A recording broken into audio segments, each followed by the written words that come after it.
we begin, I would like to acknowledge that we are all joining you today from Aboriginal land. We pay our respects to elders past and present, and we honour their enduring strength and aspirations for the future of their young people, communities and lands, and extend this respect to any Aboriginal and Torres Strait Islander people here with us today. We acknowledge that sovereignty was never ceded, and this always was and always will be Aboriginal land. Good afternoon, everyone, and welcome. My name is Emma Nugent, and I'm a Project Officer at the Centre for Excellence in Child and Family Welfare.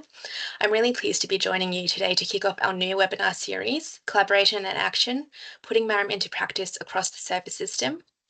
This series is a collaboration between the Centre, Safe and Equal and No to Violence, and is proudly funded by Family Safety Victoria through the MARAM Sector Support Program. Together, we're exploring how we can strengthen collaborative practice across the service system to improve safety and wellbeing outcomes for children, young people and adults experiencing family violence, as well as for those using violence, including young people using violence in the home. Over the next 4 sessions, we'll be drawing on the expertise of professionals across child and family services, specialist family violence services, men's behaviour change programs, and allied sectors. Together, we'll look at how the MARAM framework supports a coordinated system-wide response to family violence risk. Today's session focuses on young people using violence in the home, also known as YIPVIF, ABIF, or adolescent violence in the home. This is a complex issue that often intersects with trauma, disability, mental health, and developmental needs. Responding effectively requires a whole-of-family approach grounded in collaborative risk assessment and management.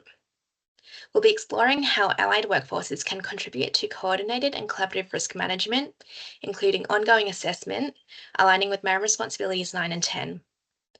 Our guest speakers will share insights into working with young people, their families and organisations to respond to YIPVIF in ways that are safe, respectful and effective. As such, this webinar aims to strengthen whole-of-family risk assessment practices, enhance collaborative risk management strategies, promote trauma-informed and developmentally aware approaches, and share insights from diverse service perspectives. Just a quick note on housekeeping before we hear from our presenters. Today's session is being recorded. Audience members' microphones and cameras will remain off by default for the duration of today's session. However, the chat is still accessible. If you experience technical issues, please try exiting and rejoining. If this does not work for you, Rachel and Joel are monitoring the chat and can assist audience members if needed. Please use the chat or question and answer box for any questions or comments for our panelists. And we also recognise that some content discussed today may be triggering for some, so please do take care in listening and reach out for support from one of the services listed in the chat if it has brought up any concerns for you or others. We encourage you to engage actively in today's webinar. Share your questions, reflections and experiences in the chat. This is a space for learning, connection and strengthening practice together. Thank you for being here, and let's get started. So firstly, I'd like to introduce our 2 guest speakers who are joining us today. Firstly, we have Elena Campbell, who is the Associate Director of Research, Advocacy and Policy at the Centre for Innovative Justice at RMIT. Elena is a lawyer, speechwriter and former political staffer who has worked in legal and social policy for 25 years. For over a decade at the Centre for Innovative Justice, Elena has overseen a program of research which focuses on family, domestic and sexual violence, as well as the way in which trauma can push women and children into contact with and impact their experiences of legal processes. In this capacity, Elena has led projects for government and courts to support the implementation of recommendations from Victoria's Royal Commission into Family Violence. Elena has been Chief Investigator in ANRO's research into interventions with adult perpetrators and also leads research about young people's use of violence at home, including the PIPA project and Wraparound Families Experiencing ABIF towards a collaborative service response. In addition, Elena is leading research examining the experiences of young victim survivors of family violence who are unsupported by a parent and a new ANRO's funded study investigating the response to young people's intimate partner violence, the IVY study. Elena was also a member of the expert panel conducting a rapid review of prevention approaches, unlocking the prevention potential, accelerating action to end domestic, family and sexual violence. Our second speaker today is Alice Lockery, Clinical Team Leader at Berry Street, who oversees the Wattle Project for Adolescent Violence in the Home and the Falcon Project, part of the Supporting Adolescent Boys trial. These programs use trauma and violence-informed interventions, developmentally tailored to a young person's individual needs to minimize or eliminate their use of violence in the home or in the community. Alice has worked with Take Two for over 12 years, providing clinical responses for children and young people in both out-of-home care and therapeutic family violence interventions programs. Alice is passionate about collaborative program development, ensuring that the voices of the young people we work with are both heard and integrated into program design and service delivery. We'll be hearing from Elena from the Centre for Innovative Justice first, who'll be sharing insights into the ABITH Collaborative Practice Framework, a key resource for supporting coordinated responses to adolescent violence in the home. The framework was developed as an outcome of findings from a 2023 ANRES project, the Wraparound Families Experiencing ABITH project. This research was specifically designed to support the development of this framework and to articulate the roles and responsibilities of policymakers, organisations, and individual practitioners in this area. Thanks, Elena. Thanks so much, Emma, and thanks everyone for joining us here today. It's my privilege to join everyone from Boonwurrung country down on the south coast of Victoria. So bear with me as I take you through a little bit of kind of the journey that got us here to the Wraparound Families Collaborative Practice Framework, because this has been, as Emma's kind of indicated on in the introduction, this has been a bit of a kind of journey over a few years of discovery where I've been leading a program of research in relation to different responses to young people's use of violence and experience of violence. And as we've sort of gone along that journey, we've kind of broadened out our lens. But it started actually with a project called the PIPA project, which was also an ANRES funded project published in 2020. And that was specifically looking at the legal response to young people's use of violence in the home in different jurisdictions.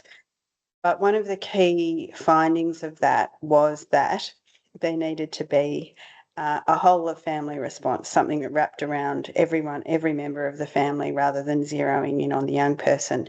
So we moved ahead to a more kind of specific project that zeroed in on what that service response could look like, with the aim of developing a framework as the end result rather than just a project that talked about problems.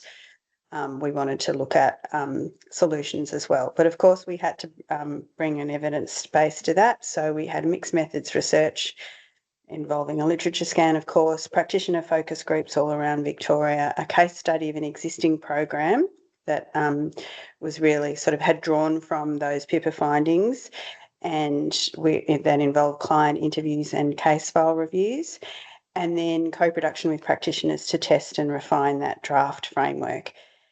There were some key challenges during that time because having launched the PIPA project in 2020 and then moved into this, we were moving into this project, of course, in the height of COVID. So we were seeing the impact of COVID on delivery of the case study program and more broadly on practitioners' capacity to be involved. At the same time, we saw an evolving Victorian service environment that was responding to a sudden injection of funds, and the capacity of ACOs to participate was particularly impacted during that COVID period. So it was very much in a state of flux. But nonetheless, we had fantastic engagement from practitioners and a really, inspiring network of people who have been working in this area in Victoria for quite some time as the practice landscape has expanded and evolved. But what we first wanted to do was really identify what are the challenges that we're seeing to practice in this area as that practice was evolving over that 21-22 period. And we were hearing that increasingly we're seeing families naming and self-referring to programs or police, but that there was still an overarching reluctance by families to have their needs addressed through something that named itself as family violence specific. And I'm guessing that Alice will talk to us a bit about that later on.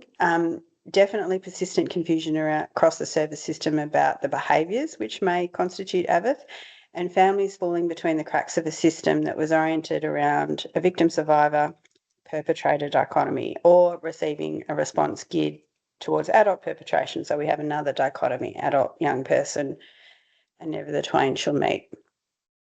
We heard about inappropriate referrals given the wider absence of services. So we had sort of some services who were receiving referrals that were not about young people's use of violence in the home at all. Or frustrations that were, referrals were not coming through earlier because of the various architecture and infrastructure that we have in Victoria, meaning that there were missed opportunities to get in sooner. Obviously, we were hearing about, well, I say obviously because it's always a factor, funding parameters with insufficient case hours at that point to engage meaningfully and effect change, although I know that has evolved over time, which is good. Particularly services not always being funded to work with the wider family, and as well as sort of short-term funding horizons for services, meaning that it impacted workforce and practice development, because if you don't know whether your service is going to continue, you don't know whether you're going to have, people remaining in those roles. We also heard about a lack of consistent frameworks in responses. And again, this was at an evolving time, and I think we've come kind of more to a more considered and detailed place in Victoria, at least, around what that framework should look like. But we heard about a blend of group work, individualised case management, and whole of family interventions. But practitioners generally emphasise the need to respond flexibly and in ways that are client-centred. But that was happening at a practice level, while there was not necessarily the commensurate recognition by funders or just kind of organisational leads of the importance working with and through other families. So that the difference between what a practitioner is essentially funded to do in terms of the hours, the caseload hours, those KPIs, and what what we all know that the work actually involves. So we heard, for example, practitioners saying, we know the work has to be done with the family because a 12-year-old doesn't have the capacity to make changes for themselves. And where there is a situation, as that other quote from a client of the case study program told us, well, my son won't engage with anyone, so I'm not getting any help as a result, because that's where the services have been directed. We heard in terms of presenting needs, adult perpetration as a feature in right across the board, across all of the data sources, 88% of the case files, but that about the challenges for services in maintaining a lens on ongoing perpetrated family violence, particularly as at that stage still. Again, I think this has evolved a bit. There was recognition at a government and policy level of, oh yes, young people using violence in the home have experienced previous adult perpetrated harm, but not necessarily quite registering that may well be ongoing, including where parents are separated and family law proceedings are on foot. But so practitioners being well aware of that, but not necessarily funded or kind of trained or equipped to work with family members, or when the presence of an adult perpetrator kind of precluded that service response. Definitely, we heard about the capacity for an adult person using harm to undermine the therapeutic work or any work with a young person, including by withholding consent. And we heard about young people's feelings of guilt and rejection in relation to their own adverse childhood experiences. So you'll see that quote from a participant about the harm caused to her daughter over many, many years because of the ongoing relationship with a separated father. We also heard about mothers' experiences of trauma and shame, co-occurrence of disability. That was a big theme across the PIPA project. And it continues to be, as I know through all of the work, I know that the centre has now run various webinars and training sessions in relation to disability as a major kind of co-occurring issue, or an issue that sees young people get swept up in a legal response to that is about family violence, when actually what is occurring in those homes is something entirely different. We also heard about diverse kind of co-occurring trauma experiences. So, the relevance of migration trauma, parental suicide attempts or self-harm, the impact on a family of a bereavement or child removal and adoption. And something that was coming out quite strongly, which I found was interesting, but is reflected in the wider evidence base, was the experiences of bullying victimisation. So a young person experiencing bullying at school and then going home and using violence in the home as a sort of response. At a system level, we heard a lot about underservicing, overservicing, and silos. And I don't think I probably need to tell many people on this call that, obviously families are frequently underserved, including often just going under the radar or never having received support in relation to their experiences of family violence, whether that's the adults or the children. But just as often it can be an issue of over-servicing, where there are so many services involved in a family's life that it becomes a full-time job just to keep up with it. Can become completely overwhelming and therefore rendered meaningless, where people feel kind of passed or assessed and referred on or passed on to different services in a relay. We also heard about services and agencies closing once they feel like another service is holding the risk. That was often in relation to child protection closing, where they felt that another service was holding the risk. But then opening again, that sort of sense, that kind of complete, again, a bit of a relay or a bit of a revolving door of who's holding this at the particular moment. And as that quote from, again, a caregiver says, I'm just tired of getting my hopes up and repeating it to everyone over and over again. Now, we went in expecting to hear that care teams were kind of the obvious thing when we're talking about collaboration, well-established feature of the system. But I think the issue that we found was that the existence of care teams in and of themselves doesn't necessarily guarantee collaboration. What we heard was that there was often a lack of clarity, depending on the circumstances and the relationships in the region and the individual practitioners in those care teams. Often a lack of clarity around a particular care team's purpose, or who needs to be involved, what role each service should play. That overwhelm from the system overwhelm, which was obviously significant during the COVID period for a particular reason, but I don't think is improved for any other reason since then, is undermining that sort of sense of accountability, because there's just so much work to do. Why are you thinking about, there's an extra load in kind of taking away stuff from that care team and following it up. So when there's an absence of a clear lead on coordination, which is a different thing from collaboration, this can in turn put the responsibility back on the victim, the adult victim survivor in the case of a caregiver. And we also just heard about the lack of specialised training and resources and tools to support practice, which again has been evolving, and I know the centre has been, a key part of that. So that was the challenges bit.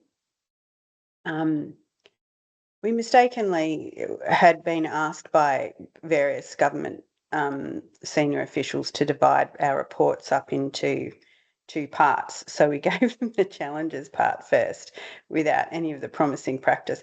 That didn't go down particularly well. Because all that government heard was all of the things that were not particularly working well. Because we were pointing the finger at the system rather than the individual practitioners, obviously. So we brought it together to tell the story of the kind of the way in which, despite all of these challenges, obviously there was a huge amount of work occurring. And one of the things, and again, I won't spend too much time on this, that we heard about was the benefits of moving away from stigmatising language, looking more broadly at the young person's behaviour and wellbeing, and recognition of that importance of readiness and being guided by the young person. We also heard about the different ways in which services were trying to look at the whole family system.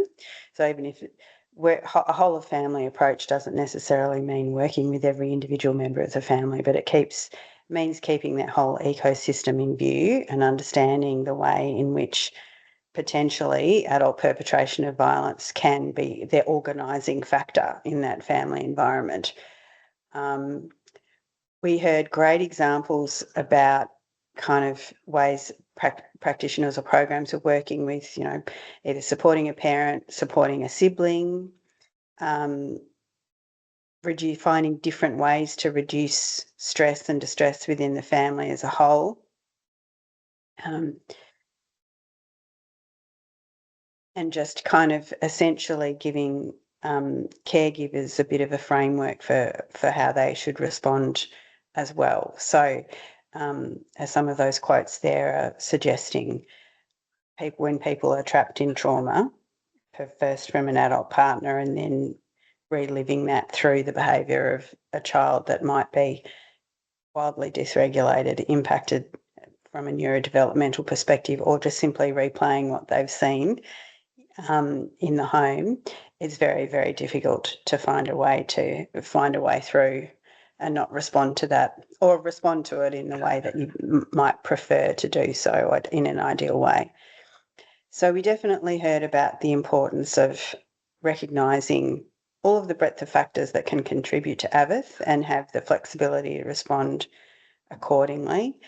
As I mentioned, thinking about readiness, but working in a way that's sort of really about sequencing, kind of reducing overwhelm and prioritising the key needs, such as safe housing, obviously, because if you don't have safe housing, you can't really get onto the next priority. We also heard about the need for flexibility around how services interact. So capacity for outreach will never not be absolutely crucial. I can't overstate that enough. Outreach is essential, but so is flexibility around the length of engagement.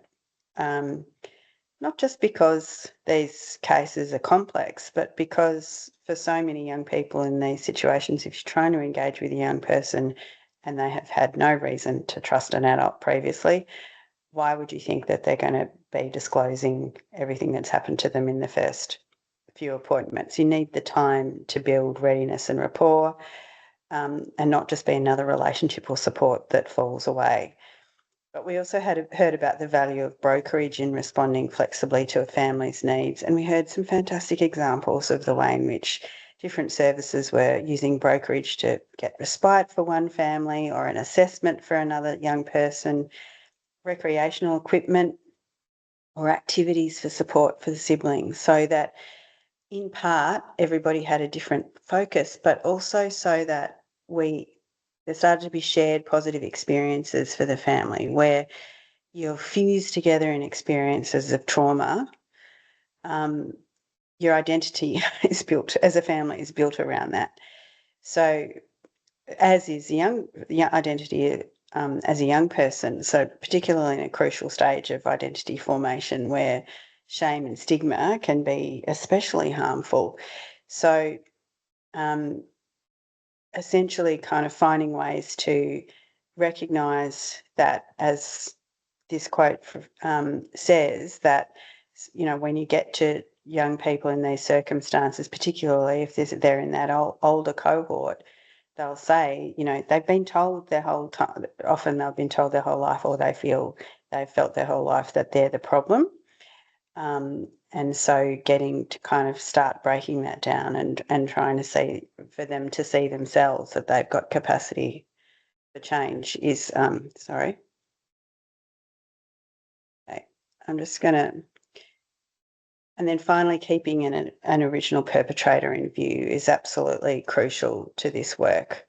Both in terms of how to increase safety, but also kind of manage those situations around consent. Sorry, I'm just having a bit of an issue here.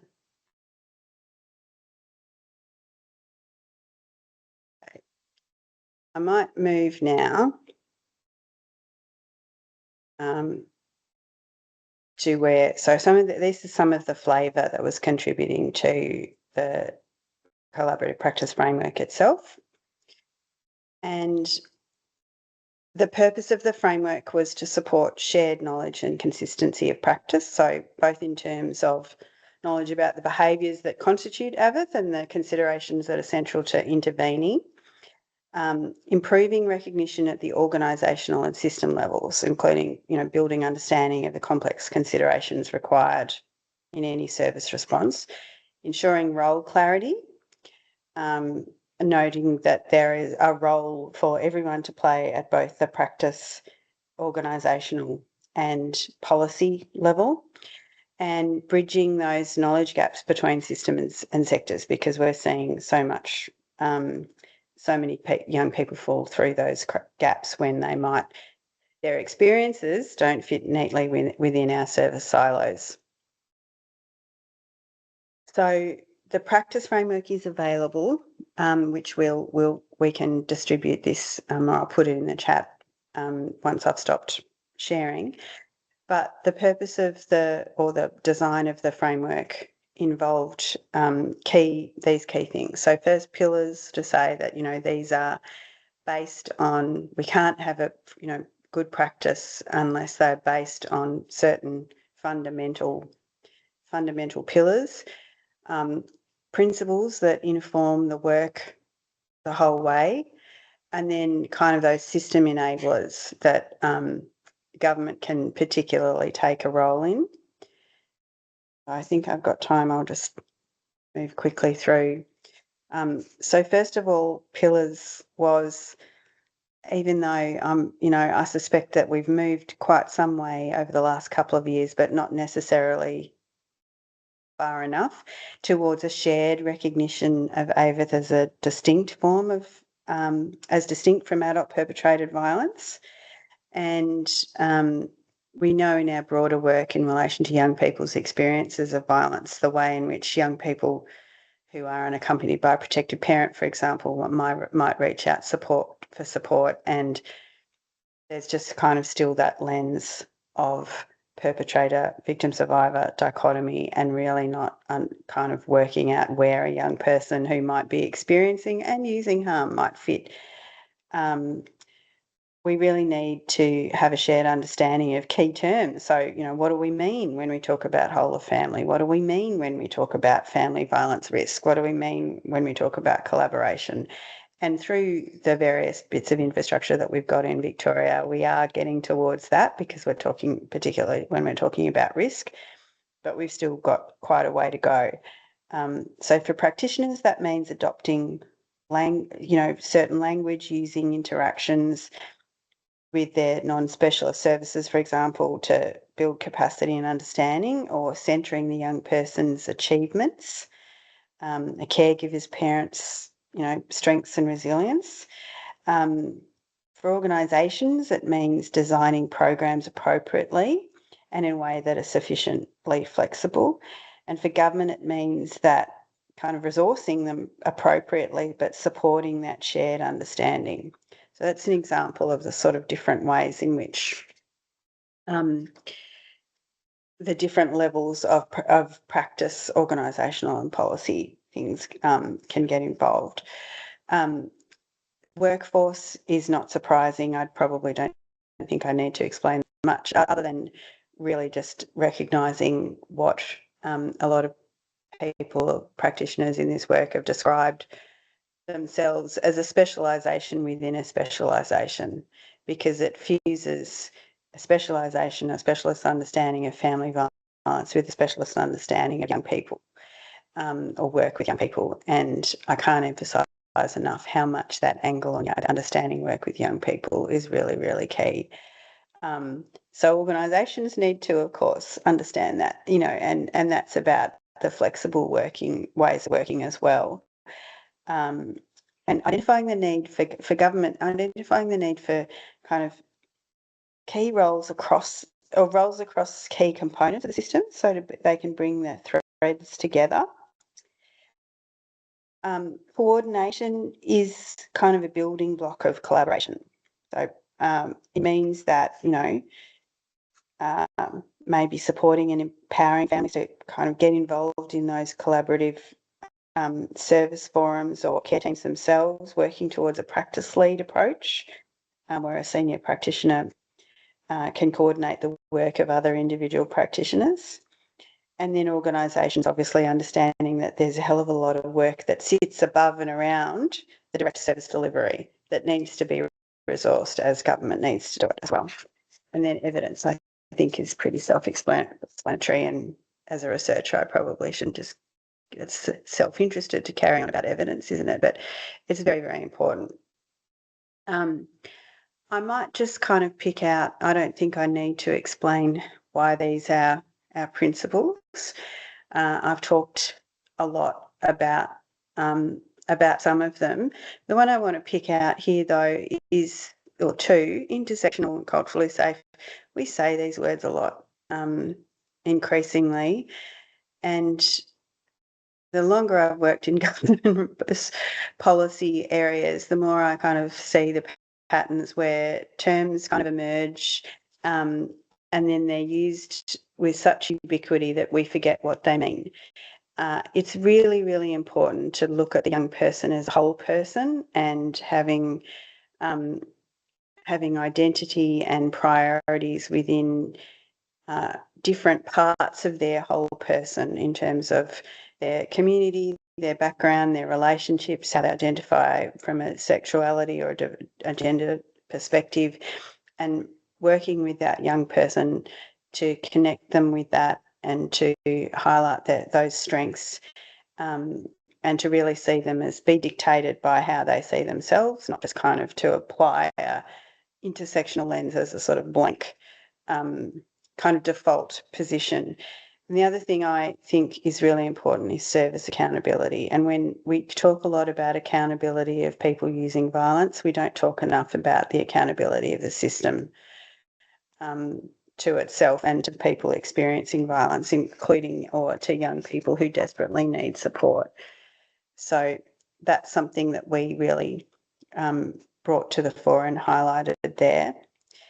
And then, of course, our enablers. We've got funding is not surprising, but system stewardship is the other thing that I would bring out. And this is where government is really plays a really key role in terms of trying to bridge the silos by bringing different parts of government and policy together, so that the understanding is both filtering down, but also when practitioners or organisations are filtering up the messages about their experiences and their work, it's being met with understanding right across, no matter where they're coming in, so that we don't need to be constantly explaining the importance of a young person focused perspective in mental health or in housing or elsewhere, because we've brought those threads together at the very kind of top as well as at the practice level.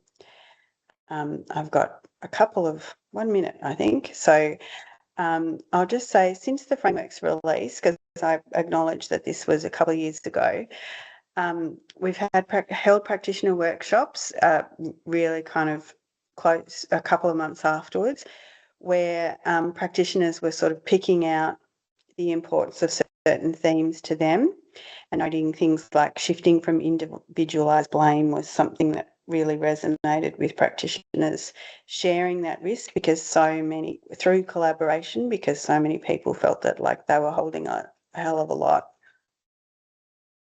And opportunities, just thinking about just simple things. There are certain things that, at practice level we can't influence, but simple things like ensuring a clear case management coordination lead, for example,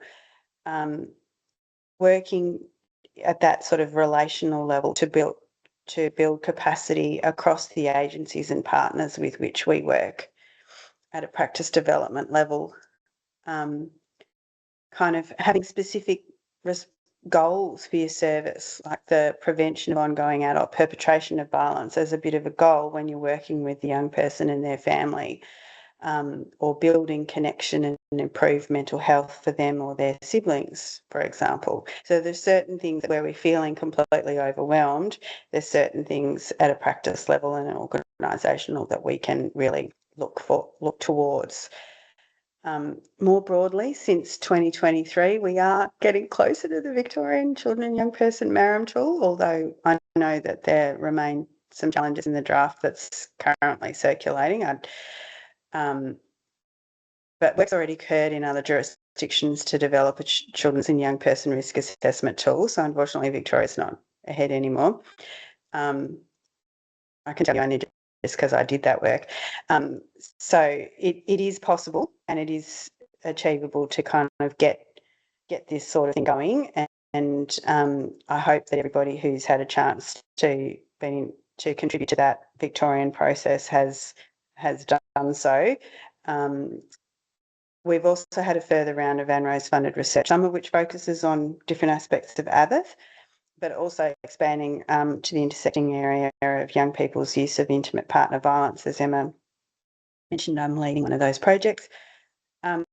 We've also had the federally funded Supporting Adolescent Boys trial around different sites around Australia, which is specifically the funding dictates individual counselling to boys who have experienced trauma and are using violence across a range of different settings. I know that services are trying to work as creatively as possible within that envelope.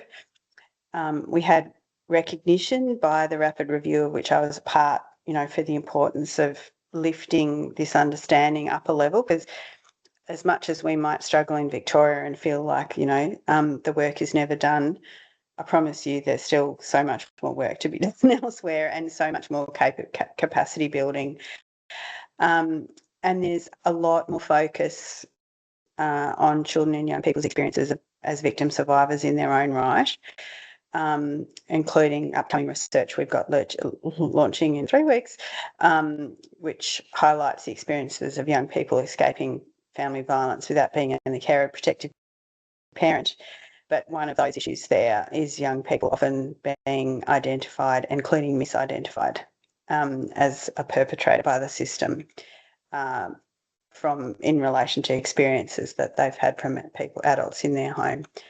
So I will share these back with Emma, and she'll be able to share some of the links that are here for anybody who's interested. Amazing. Thank you so much, Elena. And as always, your work in research and policy always continues to illuminate the systemic challenges and also opportunities in responding to AVID. So we thank you for that. And also the AVID Collaborative Practice Framework is such a valuable resource for practitioners and organisations striving to work more effectively, as well as more compassionately across sectors. So we will make sure that that resource is linked in the chat for you, for the audience to access, and we do implore you to access that and use it as best you can in your organisations and services. We will have time for questions today after our next presentation from Alice. So if you have any questions or reflections for Elena, please feel free to pop them in the chat or the question and answer box, and we'll try to get to them if time permits. So next, we welcome Alice Lockery from Berry Street to share learnings from the Wattle Project, which is a practice initiative focused on responding to young people using violence in the home. The Wattle Project operates in Melbourne's northern suburbs. The program works therapeutically with adolescents who are using violence in the home and uses a trauma-informed approach to support adolescents and their families to reduce the severity or completely stop the young person's use of violence, build or repair the young person's positive relationships with parents, siblings, other family, community, and peers, improve safety and stability for all family members, improve emotional health and well-being for the young person, improve parenting capacity, and reduce family stress, anxiety, guilt, and shame. Thanks, Alice. Thanks so much, Emma. And I also want to just acknowledge all of the wonderful work that Elena has done over the past many years. That has really been, I think, the groundwork behind us being able to, pull this program, the 2 programs now, because we have the Supporting Adolescent Boys trial funding as well, together. So following on from what Elena's been talking about, what I'm going to focus a little bit more on today is what this work looks like on the ground. And how we do that in both the Wattle Project and the Falcon Project. I won't go into the naming of the Wattle Project and the Falcon Project, just to say that very early on in the design of our programs, we did a lot of consultation with Why Change from Berry Street, who are our wonderful lived experience team, and what they really taught us throughout those consultations was the power of language. And our funding initially came out as the Adolescent Family Violence Program, and we worked really closely with them as well as young people within our program with lived and living experience about how to come up with a name that respects the work that we do from a narrative perspective. So if you are interested in understanding more, I can send through the flyers. It's got the narratives on there about how we link the symbolism of Wattle and Falcon to the two different programs that we run. Also, like while we deliver services in the north, there is AVITH funding that runs across the state, run by different organisations, and we deliver the North Metro region, but one of the links I have at the end of my slide is to the wonderful AVITH hub, which I'm sure Emma is, I mean, you're all across it because it's your area, but there is information on there about AVITH services in other areas if you're not from the Northern Metro area who deliver a very similar model of care. So I'm just going to open this so I can move my slides along. So again, I just want to acknowledge the traditional custodians of the lands on which I'm meeting today, which is the Wurundjeri people, and the lands on which you're meeting today, and pay my respects to elders past and present, and acknowledge that sovereignty was never ceded. And I just want to acknowledge the resilience of our Aboriginal colleagues that we work with, and children and young people and their families that we work with as well. So I guess I'm just going to start with a really little short overview of what is adolescent violence in the home. I think Elena touched on this within her presentation, and many of these descriptions that I've got up here are referenced in from an ANROS report from, oh gosh, now I'm trying to remember, I think it's 2022. Again, I have the links of those at the end of the slides. That was some of the early research that was done that really recognised the links between a young person as a victim survivor of an adult person who's used violence in their own right, and having experienced trauma, and a link to that to their current behaviour. So what young people have told us, and is in those research reports, is that many young people have witnessed or been subjected to targeted violence by another family member at some point in their life, that they might be using that aggression as a form of retaliating or defending against themselves, against a person who's used violence towards them.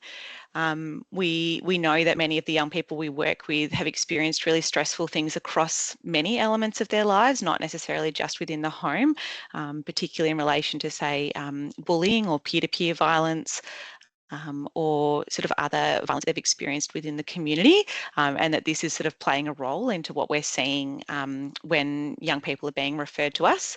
And then we hear often sort of not knowing any other way of managing when they feel overwhelmed, because it is such a normalised way of managing conflict, particularly if they've been subjected to an adult person who's used violence in their home, and that they might describe it as going from 0 to 100 in seconds and not knowing why. With lots of the young people that we work with, there's a lot of intersections that are playing out when we're thinking about what's going on for them and how we can best support them. One, as I've just described, is I think it's 85 or 88% of young people who are using AVITH are victim survivors of adult perpetrated family violence in their own right, and this is definitely what we see statistically within our program as well. We often, we have many young people where we're thinking about intergenerational trauma, so not just in relation to family violence, but in relation to chronic neglect and abuse in other forms. We have a strong intersection with disability and young people who are neurodiverse. So I think it's potentially up to 50% of the families that we meet with, the young person does have a diagnosis, and we definitely sort of think about how we can best work with families within that context. And I'll explain this in the case study that I present in a moment, but is really complex family dynamics. We see that often what we see on the referral form is that the referral comes through to address a young person's use of violence. But when we start to unpack what's going on, we discover that there are so many layers of dynamics within the family. And one of the reasons why, we strongly believe that a whole of family approach is so important in terms of starting to see change for the whole family system, where we're moving towards communication within the family that's marked by safety and respect. We recognise the impacts of colonisation for our Aboriginal and Torres Strait Islander young people that are referred to us. We're really lucky that we do have an ACCO who delivers an ABIS service in our region as well, who we do try to partner with when we can. But I guess thinking about, the intergenerational impacts that we know have been experienced by our Aboriginal families that we work with, and also thinking about the diversity of the young people that we work with too in the LGBTQIA+ community, and the role that this can play in terms of their experiences from family or the community in the presentation that we're seeing. I guess what I really want to highlight is that the frameworks that we use around adolescent violence in the home might look similar to frameworks around an adult person using violence, but are quite distinctly different. One statistic that I always found really interesting when I started in this space was around the gender split of young people. The Anne Rose report that I mentioned before, that's linked at the end, interviewed I think it was maybe 5,000 young people across Australia, and 50% of the young people that were interviewed that identified using violence in the home were female identifying, and 50% were male identifying. That was a really interesting report, because that's what we'd been seeing for a couple of years up at that point, about the young people being referred into our program. And I think that's a really key difference in terms of thinking about what the drivers are of a young person's use of violence at the home, and that they are really different to when we're thinking about an adult person using violence. We really, I guess, privilege the developmental context, and really think about that, a young person that we're working with hasn't got a fully developed brain that can make the same cognitive choices that an adult can. They're still well on their way to that. And so these are some of the things that we look at when we're thinking about, well, what is ABIS as opposed to an adult person using violence?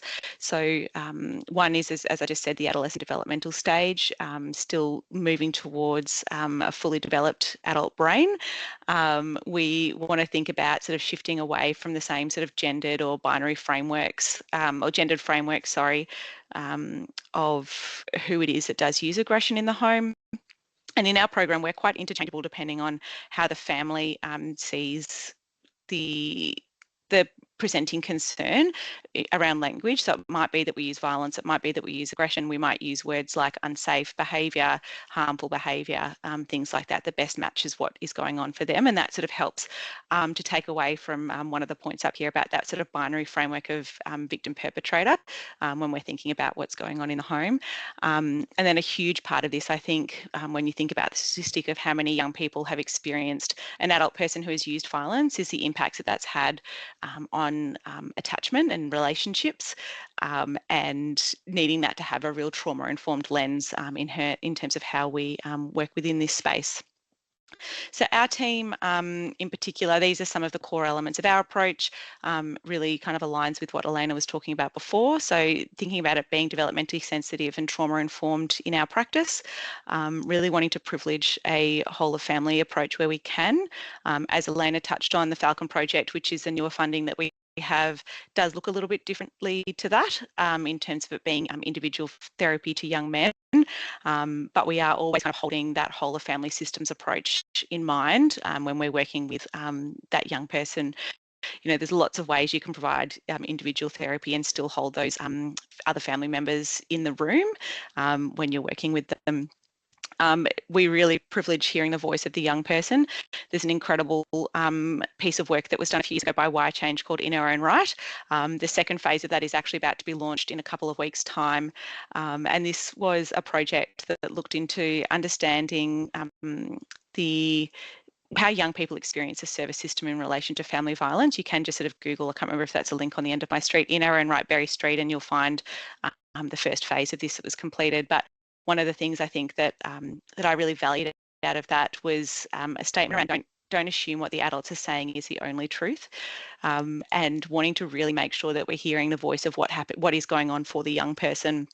I remember conversations I've had with those from Why Change really talked about how important it is to hear the voice of the young person, because sometimes actually those adults around them are people who may be causing them harm. If you think about if there's an adult person who's still residing in the home or continuing to use violence post-separation, is that they may be scapegoating the young person's use of violence as a way of deflecting away from their accountability for their own use of violence. It's also that, often lots of the adults around the young person are the ones that have the biggest voices. So it might be service referrers, it might be schools, it might be their parents. And as I spoke about before, the complex family dynamics really dictates that, we really need to hear the perspective of the young person in the work that we're doing, and holding a view that both of those perspectives are true, and that we need to sort of come to some middle ground in the middle of that, around, how to create change and support that family to see increased safety for them. And then, which I'll try and go into in a little bit more detail given the theme of today, but risk screenings and safety plannings is also a key element of our approach as well. So thinking about this from a developmental lens, I'm just kind of popping this up. I won't I'm sure you've heard lots of things about the impact of trauma on child development, but this is kind of how we frame our work as well, and how important it is, in the same way as kind of scaffolding the support in sort of that trauma healing at starting with lower brain functions. It's so important to start in terms of the intervention that we provide from that bottom-up approach as well. So really thinking about those regulatory strategies and relational strategies before we can move up to sort of the top parts of the brain, that requires a lot more greater focus on thinking skills, planning and impulse control. So, we work in a really sequential way when we're working with families and try and sort of work from the bottom up in the interventions that we provide. So what I'm going to do is really quickly go through a little case example that I have here to demonstrate some of the slides that I've got moving on. So I'll just give you a little story. Ebony is a 14-year-old girl who was referred into our program. Throughout her childhood, Ebony witnessed and experienced repeated physical, emotional and verbal violence perpetrated by her father. She was near the end of grade 6 when police turned up one night and took her father away. During the summer holidays, Ebony hung around the train station, the shopping centre and the skate park. She met new older friends who went to a different school. At the skate park, Ebony started vaping. She took money from her mum's purse so that she to get her own vapes. When her mum accused her of taking money and threatened to ground her, Ebony slammed her hand into a sliding door. She felt ashamed when she saw the shock on her mum's face, but started taking money more often. Soon her mum stopped keeping money in her purse. One evening, her mum told her that from now on she had to be home by 5:30 or she'd confiscate Ebony's phone. Ebony tried to tell her that the skate park was the only time she got to see her friends, but her mum cut her off. Ebony felt something unleash inside of her. She swore and threw a plate off the kitchen bench at her mum. This kept happening over the year and for most of the next. She would yell and scream at her mum, threaten to hurt her, call her awful names, and threw items around the house. Her mum would tell her she had to do something like get off her phone when she was in the middle of a conversation. Ebony would keep messaging, so her mum would threaten her with punishment and Ebony would get angry and try and scare her. She always felt ashamed afterwards, but just got used to it. Eventually, her mum stopped telling her what to do. Her dad got out of prison and moved in with his new girlfriend nearby. She was worried he would turn up and how she would protect herself. One of Ebony's friends from the skate park showed her the knife that she used to make her feel safer. That night, Ebony took a sharp knife from the kitchen and hid it in her school bag. The next day, her mum asked if Ebony knew where the missing knife went. She tried to explain, but she just couldn't. Her mum knew she'd taken it and was yelling at her to try to stop her from leaving the kitchen. Ebony got angry, swore, and threw a knife block at her mum. I think this example demonstrates the layers that is often present for many of the young people that we're working with. And this slide, I guess, is just to demonstrate that while we see on the outside, or at sort of the referral point for young people being referred to us as being in relation to their anger or aggression or violence, whichever word that feels best to describe that, what's actually going on underneath is many of these things. This is a collation of things that we've put together that young people have said to us over the last 4 or 5 years. The one in particular that I want to highlight, because I do think there's a common link with this one across so many of the young people we work with is the role of shame, and that sort of intense feeling of shame that often young people are using that aggression as a way of masking and defending against that feeling of shame, because that feeling of shame can be so intolerable that they, need to use that aggression as a shield to defend against that feeling. And for Ebony, while we might see that she is using violence or harmful behaviour or aggression, when we think about the developmental trauma she experienced in the first 12 years of her life, so being witnessed to and subjected by targeted violence from her father, we start to see her violence or behaviour in a different way. What's actually going on for her is that she's scared, she's insecure, and she's not had experiences of safe and secure attachment relationships, and has learnt that violence is a really normal way of managing conflict. For Ebony, some of the words that when we started working with her, she used to describe is that she was feeling helpless, rejected, confused, and hard done by. So if we link this to what I was talking about before in relation to just going back to sort of the development of the brain, this is how we, sequence the work that we do. So this here is a strategy that you might use when you're working with parents in terms of thinking about, a sequence of responding when things are challenging, starting with sort of calm and then helping them to connect and then communicate. It's actually really similar to how we provide interventions for families as well. So what we first need to think about is making sure that all family members have the capacity to calm their body. And what we might do here is aim to help the young person and their caregiver to regulate or co-regulate at times of stress by reflecting and practicing this with them at times when they're calm. So this might mean that we need to consider individual work with the young person and the caregiver first to ensure there's a baseline of emotional and physical safety, and really working on those lower brain functions before those behavioural approaches to therapy. Once those core regulation skills exist, we can then start to think about targeting our interventions on how they can connect with one another and build on that relationship that's been impacted by their experience of violence. So again, if we're thinking about this in terms of brain development, it's really sort of targeting the limbic system. And then once we have that regulation and relational connection in place, we'll then start to look at concepts of insight, planning, reflection, and reason. So those sort of upper brain functions. So if we're thinking about how we did this with Ebony, we first started by doing individual therapy or individual young person focused work. The clinician was working with Ebony to help her to understand and find alternative ways of dealing with her overwhelming emotions when she was feeling scared and overwhelmed and frustrated. What she told the clinician was that she felt angry that her mother hadn't protected them, and a sense of betrayal when she'd see her mother crying over her father. She described feeling flooded with emotions of anxiety and fear, and as a result was using that behaviour in a way that was a normal way of trying to regain some sense of control. So what the clinician helped Ebony do is feel regulated through sensory input. They purchased a memory foam beanbag. It's one thing we love to use our brokerage for. And the memory foam beanbag, we use a brand called Cloudsack often, helps to mimic that calming sensation of being hugged. So if you think about sort of developmentally appropriate but chronologically appropriate responses, some of those things that Ebony missed in her early childhood and infancy. So being able to sort of provide those experiences in a way that is really appropriate for a teenager, having a beanbag in her room felt really normal and was actually part of her the therapeutic intervention that we provided. She also really connected well with other sensory techniques, including walking and dancing and listening to music through headphones. Alongside this, we also did work with Sherry, Ebony's mum. So again, like thinking back to sort of needing to develop that initial safety before bringing them together. Repeatedly during the session, she would use the phrase, "she's just like her father." This is such a common thing for us when we're thinking about parents or mums particularly who've experienced a really scary ex-partner.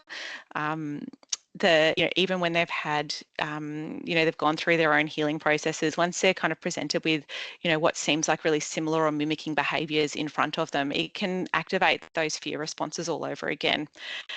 She described walking on eggshells around Ebony And because of that, she found herself retreating or giving in because of her high levels of fear.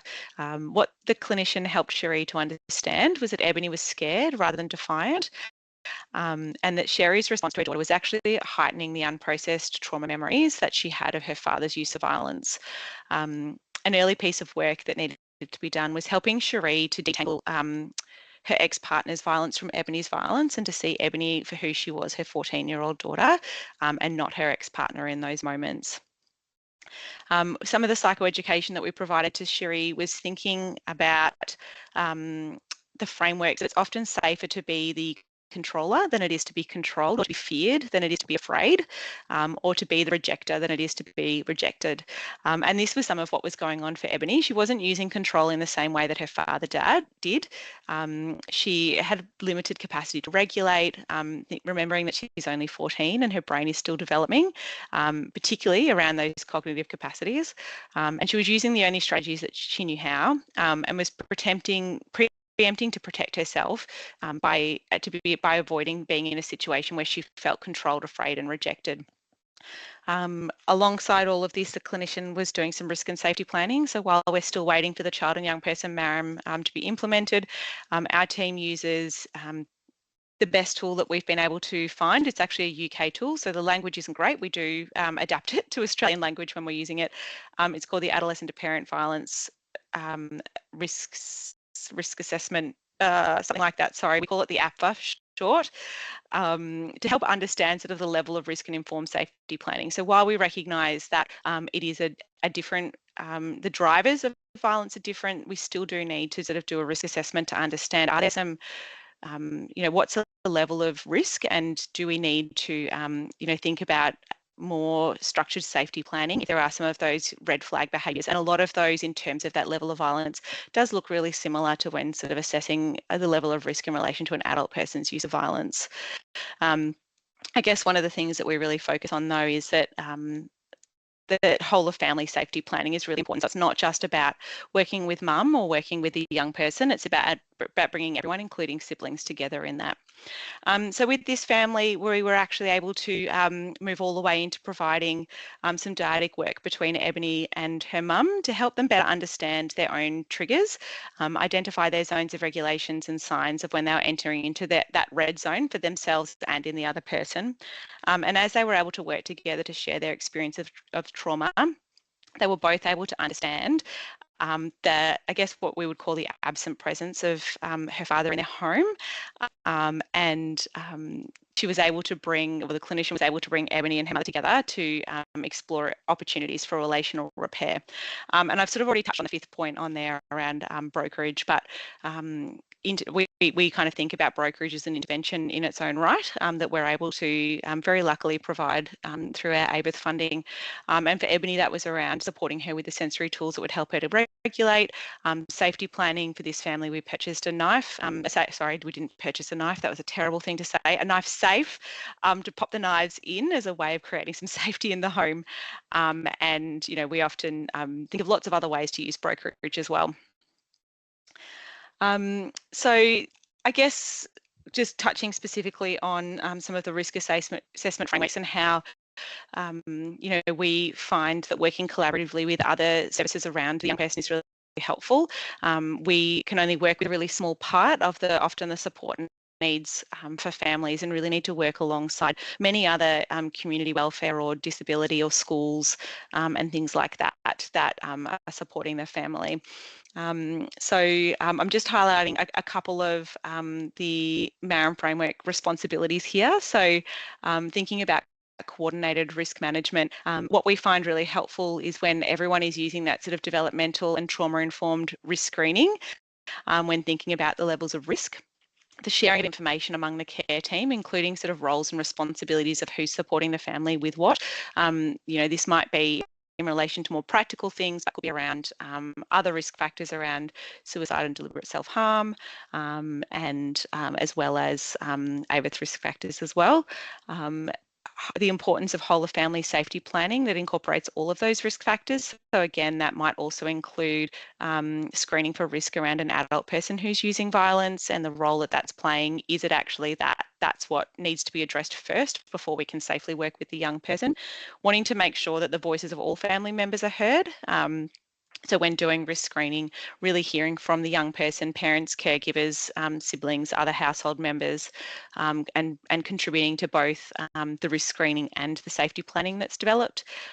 Seeing the young person who is using adolescent violence as a victim survivor in their own right in relation to an adult person's use of violence. And when necessary, using the information sharing scheme is something that we do as well to really help us to map out both in relation to the young person's use of violence or an adult person's use of violence in helping us in risk and safety screening as well. And then thinking about sort of how we do that collaboratively, amongst all of the things I think I've already mentioned, it's prioritising participation in care team meetings so that information can be shared in a really active and current way, and sharing those risk and safety assessments with all professionals and family members to make sure that we're providing a consistent response, and also so the family don't have to repeat their story to multiple professionals. One of the things that we use as one of our readiness tools is the Family Violence Therapeutic Interventions Needs and Readiness Matrix. So this is something that we use when working with families to think about both the level of risk and the impact that might have on readiness to engage in a therapeutic service. There's a QR code there that links to it if you want to find out more. But what it's really covering is thinking about, is there adequate safety? Is there adequate stability? Where's the young person's capacity at, and what's the parent's reflective capacity to help us screen? Is it working with the young person? Is it working with the parent? Is it providing support to the whole family? And are there any things else that we need to think about before we proceed safely when working with families? I won't go into this because I am aware of the time, but I will distribute these screens. This is a tool that we use a little bit in terms of thinking about when is it an aid service and when does it sit within another service. So it might be about thinking about, do we come alongside another service, or is actually the I guess the presenting concerns better matched with a different service provider? We often do work alongside many of these organisations, but it's thinking about, is it needing to go to an adult mental health, an adult person using violence victim survivor service? Is it needing to go to a tertiary mental health service, because actually the presenting concerns and risks are better held by a mental health service in terms of suicide and deliberate self-harm? Is there needing to be more intensive support, because we are limited in how much support and in terms of time we're able to support families? Or is it actually best situated within a disability care team, an NDS coordinated care team, to really be coming from that lens when we're thinking about the behaviours that are being presented. So this is just some of the things that I just wanted to highlight in terms of where you can find more resources. So there's a few things in relation to our programs. The AVIF Hub is excellent. There is so many things on there. Just plugging it for you, Emma, around webinars that have been done before, services across Australia, links to research, other good practice examples of organisations that are also delivering this funding, and a couple of those research reports that I spoke to before. And if anyone has any questions, I'm happy for you to contact me at any of those emails. I will hand back over to you, Emma. Oops, muted. Great. Thank you so much, Alice. I think your reflections from the Water Project definitely have brought the practice lens to life, especially sharing of the trauma-informed and developmentally tailored approaches described through the case study. They're not only impactful to hear, but they're also essential to working with young people using violence in the home. So thank you for that. Also, thank you for the plug. We appreciate it. If you, I'll pop a link to the AVIF Knowledge Hub when we send out the recording to this webinar, along with the AVIF Collaborative Practice Framework and any resources that Alice has shared today as well. We now have time for some questions and reflections. So I'll just spotlight Elena so we have everyone on screen. Beautiful. So please feel free to pop your questions in the chat or question and answer box. We'd love to hear your thoughts. We do have a couple of questions from the audience already. So firstly, we had one from Joel, and I might direct this one to you, Alice, as it looks like it's a practice question. Is it safe to work with a young person and their mother as the victim survivor if the father is using family violence? How delicate of a situation is this, and are there practitioners that do this work? That is a big question. It was actually the focus of our reflective practice in our team meeting on Tuesday, that we're all sort of thinking about how you do that work. It's a hard one to answer. I think it's very much case by case and needs to be really screened really delicately. One of the things I guess that I really sit with is wanting to make sure it's safe to do that therapeutic work, but also not wanting a young person to miss out from a therapeutic service by being denied access.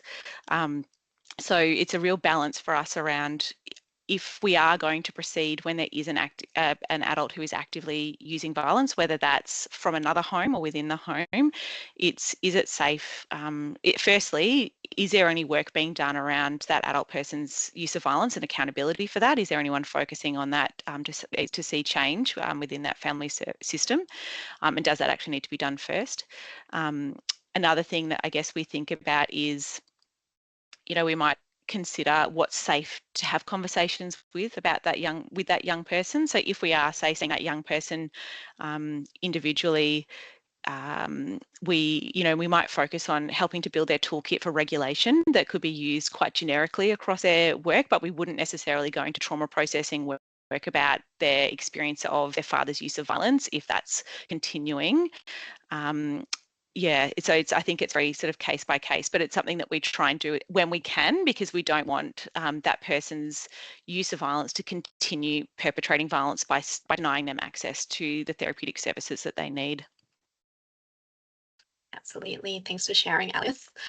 We also have another question from Joel, this time for Elena. It is around the children and young person MARAM practice guides and tools, which might be a little bit of a hot topic at the moment. I will slightly change it just to make sure we are able to answer it in a measured way. But as the child or young person MARAM practice guides and tools continue to be developed, what are some considerations or approaches you'd like to see reflected to support safe, collaborative, and effective practice, particularly around responding to AVIF?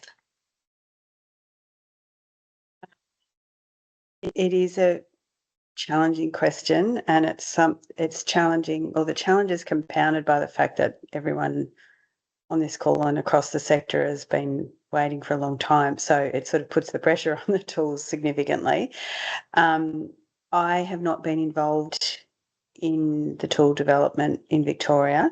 I was in an earlier phase, contributed to did an evidence review and drafted some content for the draft practice guidance. I'm not sure then what happened to that. So I just kind of want to put that context there.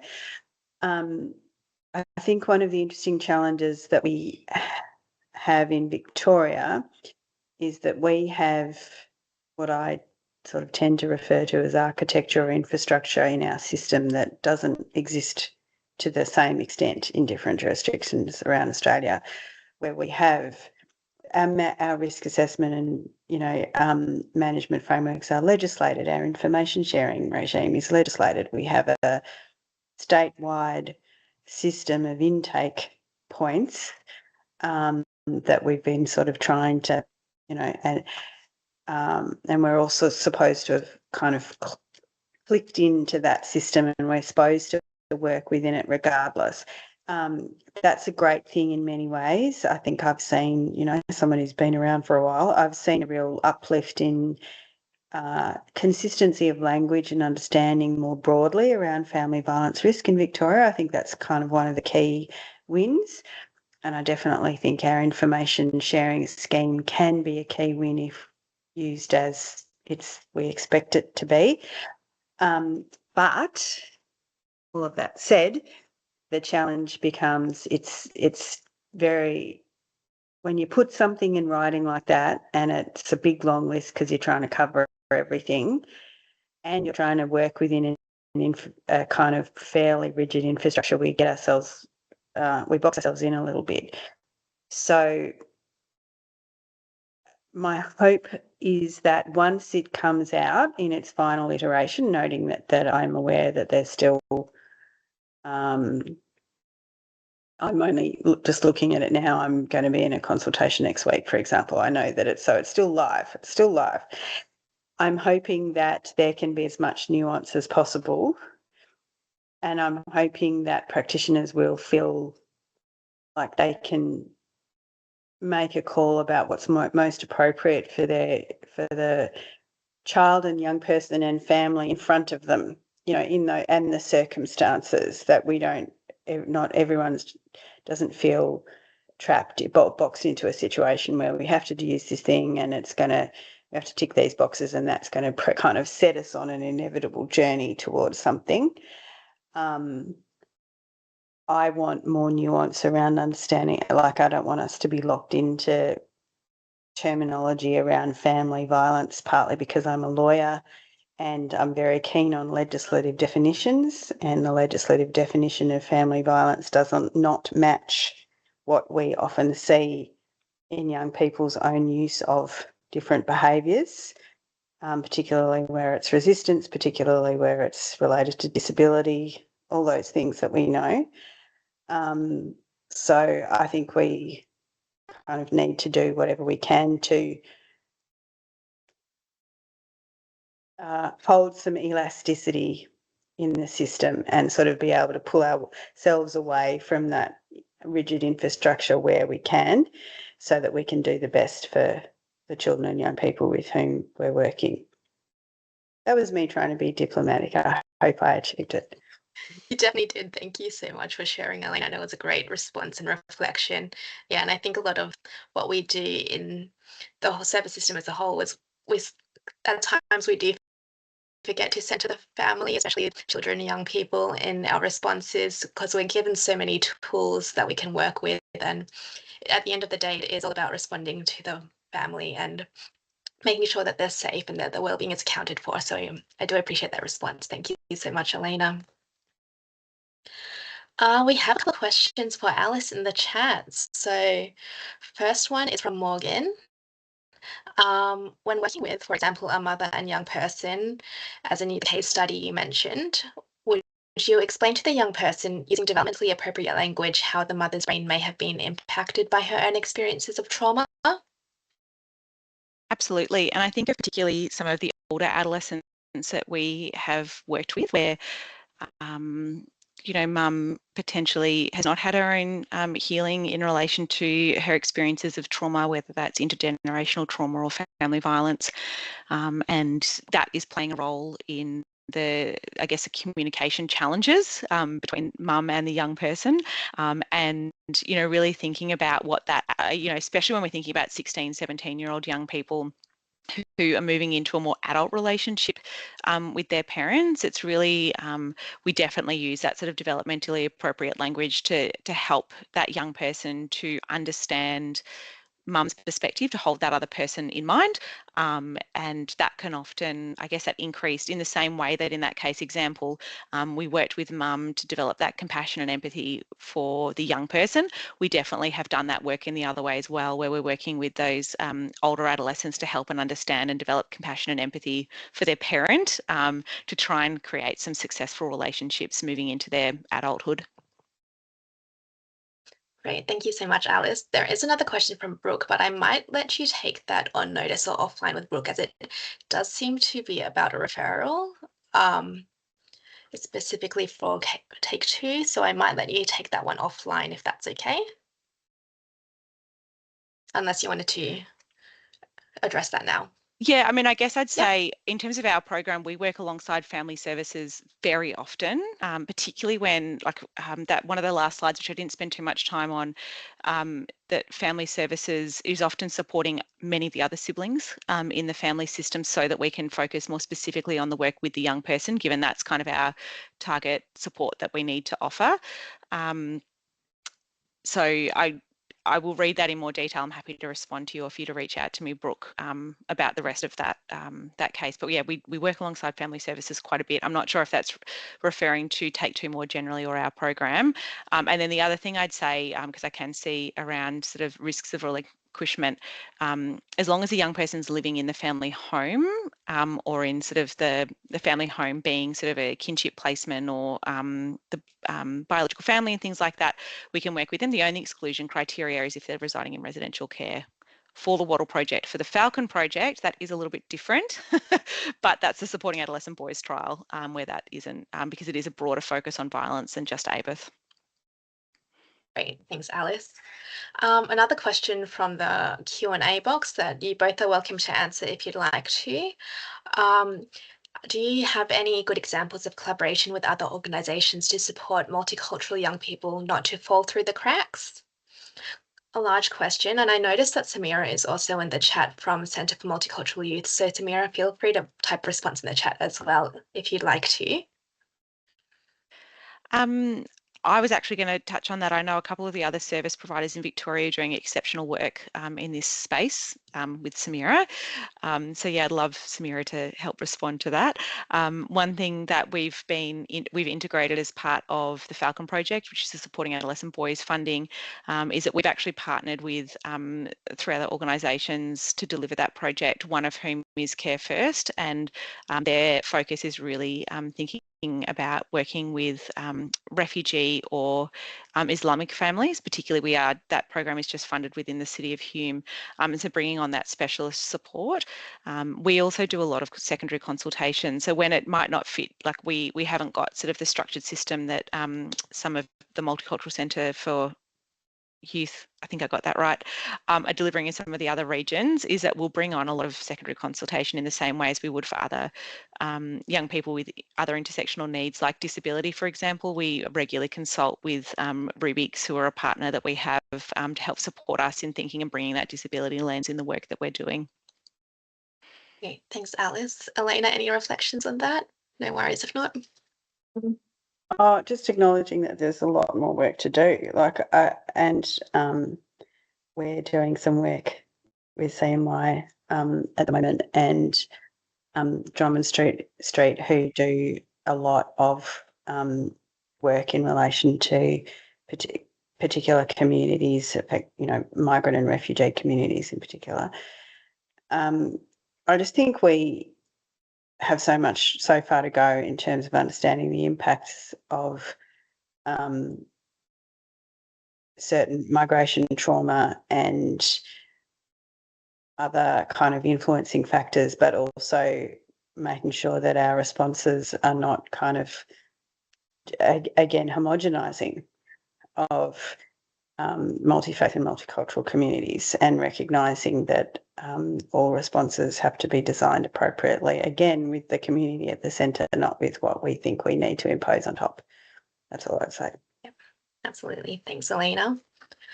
We have the chat popping off a little bit. There is a question for Alice around the Falcon project, if you wanted to take that verbally, or you can put it in the chat, but also just noting the time. So Yeah, I would just say as long as there's a connection to boyhood or manhood, then yes, it fits kind of within that criteria, definitely. yeah, beautiful. Thanks, Alice. Just a final question for you both, just to wrap us up. If there's one key message or insight you'd like practitioners and services to take away from today's conversation to strengthen the collaborative response to young people using violence in the home, what would it be? It's a big question, but there's no small answer, so it's okay. I think for me, it would be, I guess, just really highlighting the importance of developmentally appropriate risk assessments and thinking about how to support young people, and how different that is to when we're thinking about risk assessments in relation to an adult person who has a fully developed cognitive brain who can make choice, which is not necessarily always the same when we're thinking about sort of that 12 to 17-year-old cohort. Thanks, Alice. We're in sync. I think I was going to say something far less sophisticated and say, remember that we're talking about children. When I started doing this work and I went around and talking about the PIPA project and adolescent violence in the home and the way the legal system was responding to young people where intervention orders were being imposed upon it, I experienced this sort of people coming up to me afterwards and saying, I'm a bit blown away about that. You're using the word children instead of perpetrators. And at that point, not less than 10 years ago, that was a big thing. in Victoria, it still is nationally. Okay, because of the conversations that I've had more broadly, particularly in my work with the Rapid Review last year, made me realise how far we still have to go in terms of recognising that developmentally appropriate approach, recognising the impacts of trauma on young people's development, recognising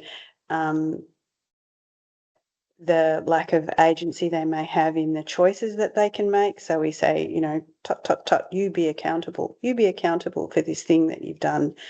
And regardless of all of the reasons why they've done it, also, what control do they have, to what extent do they have control over their environment in terms of the levers that they can pull to make sure that they behave in the ways that we're expecting of them. So I could talk about that for a very long time, so I'll just come back to the remember who we're talking about. And one of the things that always astonishes me is that while, all around in every other policy setting, we might have, differences in terms of, I don't necessarily understand what that person's their experience is, or that person's their, we've all been children. So, get better, people. Thanks, Elena. And thanks, Alice, as well. I could listen to you both talk all day. But a huge thank you again to you both. I would love for the virtual audience to put their virtual hands together if possible. Both of your presentations have offered such a powerful blend of evidence and practice wisdom, so we truly appreciate you joining us today. It's clear that collaboration across disciplines, sectors, and with families themselves is key to creating safer, more supportive responses to young people using violence in the home. Thank you, everyone, for joining us today and contributing to this important conversation. There is a short survey linked in the chat, so please fill it out if you can. This will help inform the next webinar in this series, and we hope you'll join us for that one too. A recording and resources will be shared with you after the webinar, so please keep an eye on your inboxes for that. And thank you again. Have a great afternoon.